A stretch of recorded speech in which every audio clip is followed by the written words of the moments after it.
Prepare el bolsillo, yo preparo el bolsillo. Paula, usted prepare su bolsillo, porque la gasolina va a seguir subiendo y mucho. Sí. ¿Se acuerda que nosotros arrancamos y la gasolina está? Yo me acuerdo que yo le ponía. Le ponía, sí señor, le ponía al carro, porque es 50.000, 60.000 pesos a la semana. Historia y patria, con eso estaba una semana y media. Bueno, eso por ahí pasó. Sí.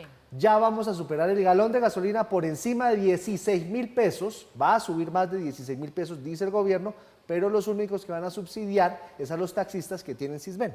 Pues el ministro de Hacienda, ese fue el anuncio que hizo, abrió la posibilidad a un nuevo aumento de la gasolina porque dice que la brecha en el Fondo de Estabilización de Precios de los Combustibles no se ha cerrado, con lo cual vendría ese nuevo aumento y de darse, pues realmente sí, la gasolina pasaría a costar 16.000 pesos. Llama la atención porque hace un mes el gobierno había dicho que no vendrían más incrementos. El petróleo subió de 89 a 93 dólares el barril. Nosotros dijimos que el precio de la gasolina quedaba flotando, estamos examinando qué quiere decir. Obviamente flotar quiere decir que si tenemos ajustes por el precio del petróleo, tendríamos que hacerlo. Ay, ay, ay. Y la regla fiscal también se prepara un decreto para flexibilizarla. Entre las estrategias que tiene el gobierno para reactivar la economía está la de flexibilizar la regla fiscal, que es un mecanismo mediante el cual se establecen límites al gasto público y al endeudamiento. En ese sentido, el ministro de Hacienda prepara un proyecto de ley que llevará a consideración del Congreso. Estamos mirando si construimos un proyecto relacionado con la regla fiscal, dadas las inflexibilidades que hoy tiene. Es darle flexibilidad a la actual regla fiscal. Que una cosa es tener una regla fiscal con un país que crece al 3, 4% o 10%, Colombia nunca ha sido así, y otro es una regla fiscal en un país que creció el año pasado al solo 0.6. Las reacciones frente a esta alternativa fueron inmediatas. Los expertos dicen que es muy mal mensaje. Flexibilizar la regla fiscal significa cambiar las reglas de juego, y eso llevaría a que Colombia aumente el déficit fiscal, aumente el endeudamiento, innecesariamente. La regla fiscal ya es lo suficientemente flexible. De hecho, Colombia, después de la pandemia, completa ya 4 años consecutivos con déficit fiscales por encima del 4% del Producto Interno Bruto.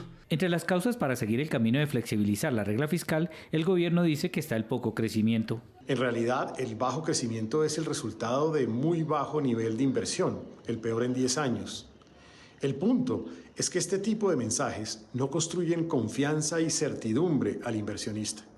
Por el contrario, es un pésimo mensaje a las calificadoras de riesgo e inversionistas internacionales. Lo que necesita Colombia es que aumente la ejecución del presupuesto, que ha sido muy lento. Lo que se requiere no es más recursos, es acelerar la ejecución del presupuesto, garantizar que ese presupuesto se ejecute de manera rápida, eficiente y efectiva, y no continuar discutiendo eventuales flexibilizaciones o aumentos del gasto del gobierno nacional. A los inversionistas les preocupa que luego de la pandemia el ajuste del déficit ha sido muy lento y si ahora se cambia la regla fiscal, las dudas serán mayores.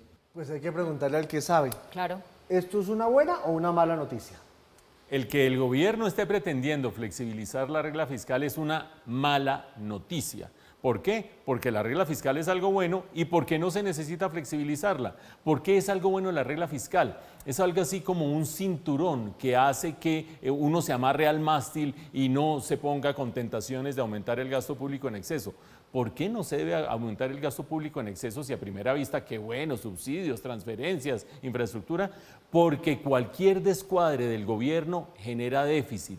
Un déficit tras otro déficit tras otro déficit hace que se acumule la deuda y la deuda llega a un momento en que se vuelve explosiva porque va acumulando intereses sobre intereses. ¿Y la deuda quién la paga? Ustedes que están comiendo sanduchito, nosotros que estamos aquí dando noticias, todos los colombianos. Por lo tanto, nos conviene que haya ese cinturón que amarre de acuerdo con unos parámetros de sostenibilidad al gasto público y a las finanzas públicas. ¿Y por qué digo que fuera de que la regla fiscal es algo bueno y es algo útil, sería innecesario y sería inútil en este momento cambiarla? Ustedes oyeron al director de Fedesarrollo diciendo cosas claras. En este momento el gobierno está pudiendo expandirse sin que la regla fiscal le talle. Tanto es así que el déficit de este año, previsto para este año, de 5,2, 5,3% del Producto Interno Bruto, es mayor que el del año anterior. El gobierno en plena expansión. Tanto es así que el gasto público como porcentaje del Producto Interno Bruto ha crecido más o menos 3 puntos desde que arrancó el gobierno del presidente Petro y este año va a terminar cerca del 20%. Eso quiere decir que el gobierno no le está tallando nada para expandirse. Gústele a quien le guste, habrá gente que le gusta y otra no. Y sin embargo, quiere cambiar esa regla fiscal que lo que hace es darle certeza a los acreedores de Colombia de que no nos vamos a totear con una deuda que sea explosiva. ¿Cómo va a ser mala la regla fiscal y qué necesidad habrá de cambiarla si el gobierno está a sus anchas?